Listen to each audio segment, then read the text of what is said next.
지난 시간 말씀 중에 하나님께서 소돔과 고모라를 확인하러 간다는 사실을 아브라함에게 알리는 장면이 등장했었죠. 오늘 본문은 그 아브라함이 그 말씀을 듣고 나서 이제 하나님과 대화하는 장면이 기록되어져 있습니다. 아브라함은 하나님께 의인들을 왜 악인들과 함께 죽이시려 합니까? 그 성 안에 의인 50명이 있어도 멸하실 겁니까? 이렇게 묻죠. 그러니까 하나님께서 대답하시기를 내가 그러면 용서하마 이렇게 이야기합니다. 그러니까 아브라함은 그렇게 해서 다시 45명, 40명, 30명, 20명, 10명까지 줄여가면서 이럴 땐 어떻게 하시겠습니까? 라고 계속해서 질문을 하는데 그 질문마다 하나님께서는 그렇게 한다면 내가 그 성을 용서하겠다 이렇게 대답을 하셨습니다. 그 이후에 하나님은 떠나셨고 아브라함도 이제 집으로 돌아가게 되죠. 이 다음은 우리가 아는 것처럼요, 결과적으로 어떻게 되냐면 소돔과 고모라는 멸망하고 말죠. 아침에 일찍이 일어나서 아브라함이 그 소돔과 고모라 성을 봤는데 그 성이 그 성 안에서 연기가 피어오르는 것을 보고 집 안으로 돌아갔다 이런 기록도 있습니다. 뿐만 아니라 그 뒤에 기록에 뭐라고 되어져 있냐면 아브라함을 생각하여서 롯을 건져주셨다, 구원해 주셨다 이렇게 기록을 하고 있습니다. 우리가 족장들, 그러니까 아브라함, 이삭, 야곱, 요셉을 중심으로 볼 거기 때문에 19장은 이제 뭐 롯에 대한 이야기, 소돔과 고모라에 대한 이야기이기 때문에 뭐 자세히 다루진 않고 넘어갈 겁니다. 아무튼 간에 이렇게 소돔과 고모라는 멸망하고 말았죠. 소돔과 고모라, 이 소돔이라고 하는 이 단어는요, 원래 어원이 뭔지는 몰라요. 어원이 뭔지는 모르지만 그 다음에 이 영어권에서 소돔이라는 단어가 있는데요. 영어 단어가 있는데 이 소돔이라고 하는 단어는 뭐냐면 동성애나 수간을 뜻하는 거거든요. 그러니까 소돔이라고 하는 성을 생각하면서 영어에서 만든 영어 단어가 소돔이라는 단어예요. 근데 그게 성적으로 굉장히 문란한 단어라는 것만 보더라도 소돔성이 얼마나 성적으로 문란한 성이었으면 그 이름을 차용해서 이런 단어를 만들었을까를 유추해 볼 수 있겠죠. 뿐만 아니라 이 고모라라고 하는 이 뜻은요, 이름은 포악함, 물이 넘침 이런 뜻을 가지고 있어요. 그만큼 공의롭지 못하는 불법이 성행했었던 그런 도시였다라는 것을 보여주고 있습니다. 그러니까 소돔과 고모라라고 하는 이 땅은 결과적으로 온갖 불법과 죄악의 온상이었던 거죠. 하나님께서도 그 땅에 대한 죄악이 너무 가득해서 내가 제보를 들은 게 있어서 내가 확인하러 가야겠다 이렇게 얘기를 하시기도 하시죠. 그러니 할 말을 다 한 겁니다. 하지만 아브라함은요, 이 하나님의 심판 계획에 대해서 의문을 품었어요. 아무리 타락한 도시여도 의인들까지 함께 죽여서야 되겠냐라는 거예요. 그러니까 이 의인들이 50명, 45명, 40명, 30명, 20명, 10명, 10명까지 줄여가면서라도 그래도 그 성을 용서해야 되지 않겠냐라고 하는 그 의인들 때문에 용서해야 되지 않겠냐라고 하는 그런 아브라함의 그런 협상이 있었던 것입니다. 그러니까 이 아브라함은 적어도 자기 조카인 롯을 비롯해서 그 가족에 있는 사람들만 추스려도 그래도 10명은 있지 않겠나라고 생각을 했던 것 같아요. 5명, 한 명까지도 줄여봤으면 어땠을까? 이것도 굉장히 궁금한 상황이긴 하지만 어쨌든 성경은 10명까지만 되어 있습니다. 오늘 본문에서는요, 뭔가 달라진 아브라함의 모습을 보게 돼요.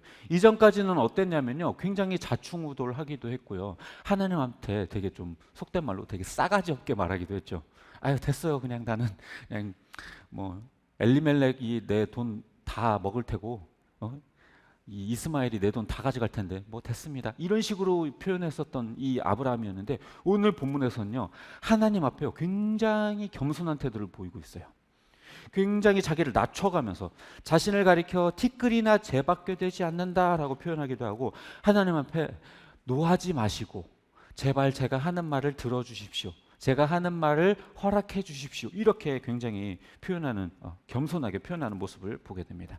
아브라함이 이제까지 이전에 이렇게까지 자기 자신을 낮춰가면서 하나님 앞에 겸손한 태도를 보여가면서 말했던 적은 단 한 번도 기록되어져 있지 않습니다. 그러니까 완전히 달라진 태도를 보이고 있는 거죠. 아브라함이 왜 이렇게 달라졌을까요? 이렇게 달라진 이유는요, 하나님의 크심을 여러 차례 경험하면서 하나님에 대해서 깨달아가기 시작했기 때문에 그래요.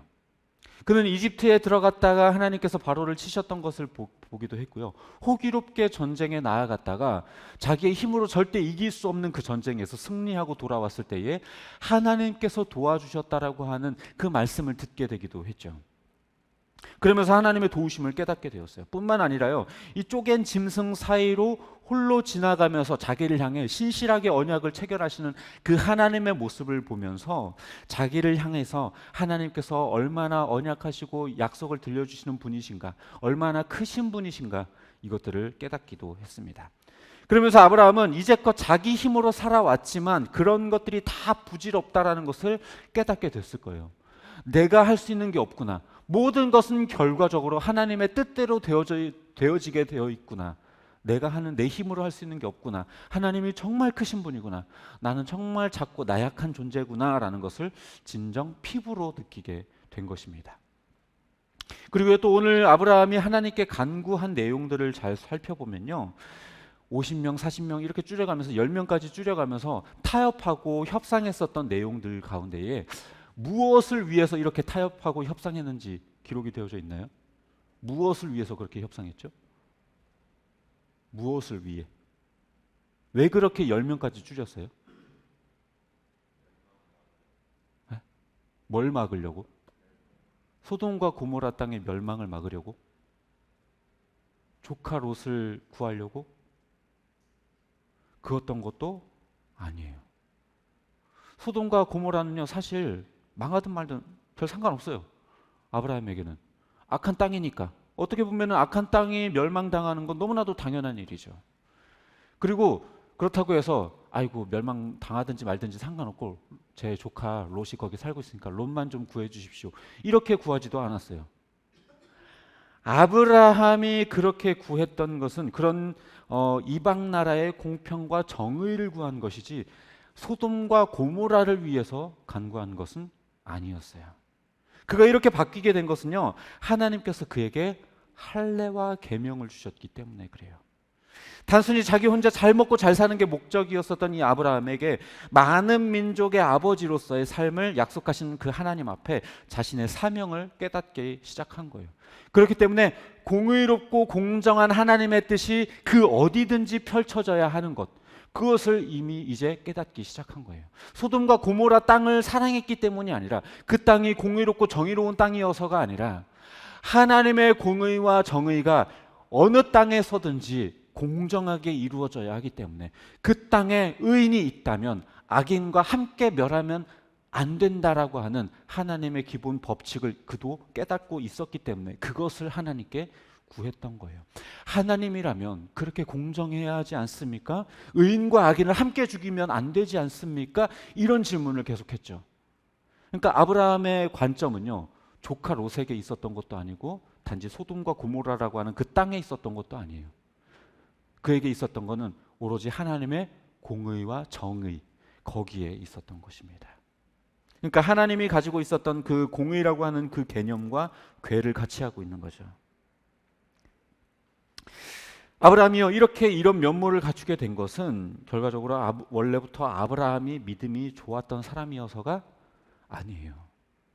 그가 이렇게 공의와 정의를 생각하고 뭔가 하나님의 크심을 깨달으며 겸손함을 갖게 되는 것, 이러한 모습들은요, 아브라함의 어떤 원래부터 가지고 있었던 어떤 성품이나 모습에서 드러난 게 아니에요. 저 여러분 이제까지 계속해서 아브라함의 모습을 봐서 알겠지만요, 아브라함은요, 과거에 그렇게 믿음 있는 사람이 아니었고요, 그렇게 좋은 사람이 아니었어요. 자기 죽을까 봐 아내를 팔아먹는 아주 못된 남편이었어요. 그랬던 아브라함을 하나님께서 75세에 불러서 25년간 끊임없이 가르치시고 깨닫게 하여 주시고 언약을 들려주시고 인도하여 주시고 보호해 주심으로 인하여서 아브라함으로 하여금 이런 믿음과 그런 공의와 정의의 그 개념을 갖도록 만들어 주셨던 거예요. 그러니까 결국 아브라함이 뭔가를 열심히 해서 이만큼 된 게 아니라 하나님께서 25년간 그렇게 열심히도 아브라함을 그렇게 이끌어 오셨던 겁니다. 애초에 하나님이 누군지도 몰랐던 사람이고요, 아예 우상을 섬기는 집안에서 태어났었던 아브라함이었어요. 가나안으로 오게 된 것도요, 자기 결정이 아니라 하나님의 선택이었습니다. 자녀를 낳을 수 없었던 그들에게 이삭을 주기로 하신 것도 하나님이었어요. 25년의 그 어떤 순간 속에서도 자기 능력, 자기 힘으로 해낸 것은 아무것도 없어요. 자기의 힘으로 해낸 것은요, 이스마엘, 하나님이 언약하지 않은 그런 잘못된 이스마엘을 낳았고요.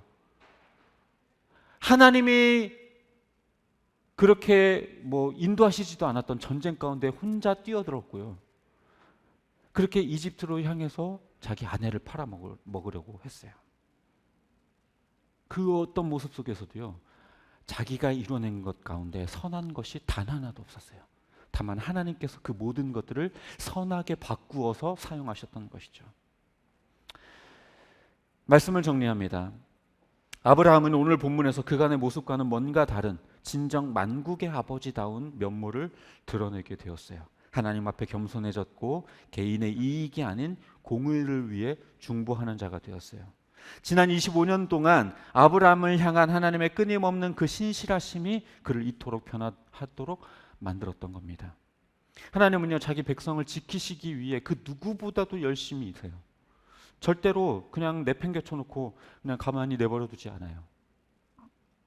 바로에게서 건져주셨고 절대 이길 수 없는 전쟁 가운데서 승리를 주셨고 일방적으로 언약을 체결해 주셨고 때때마다 언약을 들려주시기도 하셨어요.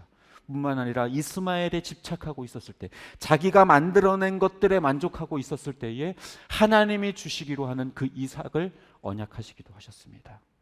그 하나님은 지금도 우리를 향해 열심을 내고 계세요. 우리가 느끼지 못하고 보지 못하고 듣지 못할 뿐 하나님은 지금도 우리를 향해서 끊임없이 일하고 계시고 계속해서 그 신실하심을 우리에게 보여주시고 계세요. 삶의 아주 세세한 부분까지, 우리가 정말 속으로 신임하고 있는 모든 부분들까지 하나님께서는 듣고 계시고 응답해 주고 계시고 일하고 계십니다. 우리 중에 그 누구도요, 구원받기 위해서 값을 지불한 사람은요, 단 한 사람도 없어요. 또 하나님께 은혜를 받기 위해 뭔가 마땅한 사람도 단 한 사람도 없어요. 다 하나님이 보시기에는요, 은혜 받기에 부족하고 죄뿐이고 쌓아 올린 것, 우리가 우리의 능력으로 해낸 거라고는 이스마엘과 같은 것밖에 없어요. 그러나 그런 우리를 향해서 하나님께서 계속해서 신실하게 인도해내고 계신 거예요. 지금 우리의 모습도요, 하나님께서 지금까지 우리를 인도해 주신 결과물이에요.